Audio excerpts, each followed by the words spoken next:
They got those big steel pipes. Uh-huh. What they do when they drill down, they'll put that pipe in there, then it's called casing. They'll casing. Fill it with concrete, won't they? Well, yeah, and then pull it out as they go. Pretty interesting process.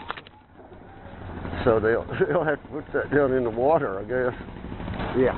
They'll have to pump out the casing to dry it out enough for the concrete. And the concrete, we put those steel cages in there, then pour that concrete in there. We only have 110 of them to do. 110?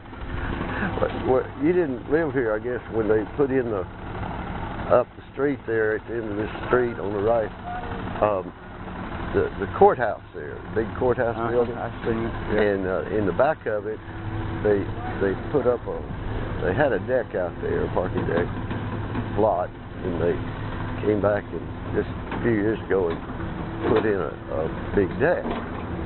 Well, when they drilled down, they just did it right at the edges. They didn't drill out in the middle of it. And when they got down 40 feet, or when they got down, maybe it was 40 feet. Anyway, I believe the cave was 40 feet deep.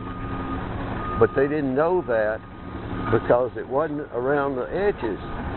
It was just right out in the middle of where the deck was going in. And when they weren't putting casings down. They thought they were going to, I don't know how they were going to do the concrete business to it. But they thought they would hit solid rock. But it just went on through.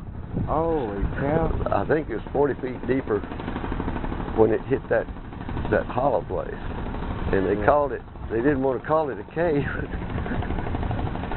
Because people like caves, but they said it was a void down there. Void. Yeah, I think we're going to have to go 30 foot. Yeah. The engineer that originally looked at it predicted 22 foot. Before we hit sandstone, then we go 2 foot into our sandstone. But that's it right there. Right there. Well, but see, now they're going to do like I think up there they hit limestone, and there may be limestone at a certain depth down below that sandstone. I don't know just how it looks down there, of course. But this is an amazing geography to build on. I know the guys are saying that you go south here and north of here and it's all good. Yeah, but right through here it's a mix. Outside of it's a what they call a fault, goes across, and you can't tell just where it's going to be. But see, this was kind of where the natural runoff of the water on the surface went down that hill, and there's springs down here on Dixon Street where that WAC, Walton Arts Center, across the street. That was a big spring down in that parking lot there. And there's kids, I know kids that are now 50 years old kids. To me, that's young. I'm 74. But anyway, they remember, some of those boys were real crazy. They would put a kayak in one of the drains down there on Dixon, and you go out with that spring flow underground for several blocks down there until they come out from under the street.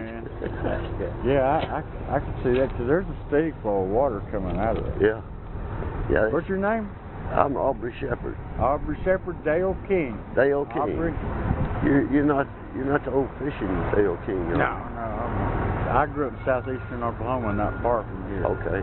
There's a Dale King used to fish all the bass tournaments up here on Beaver Lake. And he's a damn good fisherman, but he was also had to pass his boat. So if a bunch of people knew the best place to fish, he'd be the first one there.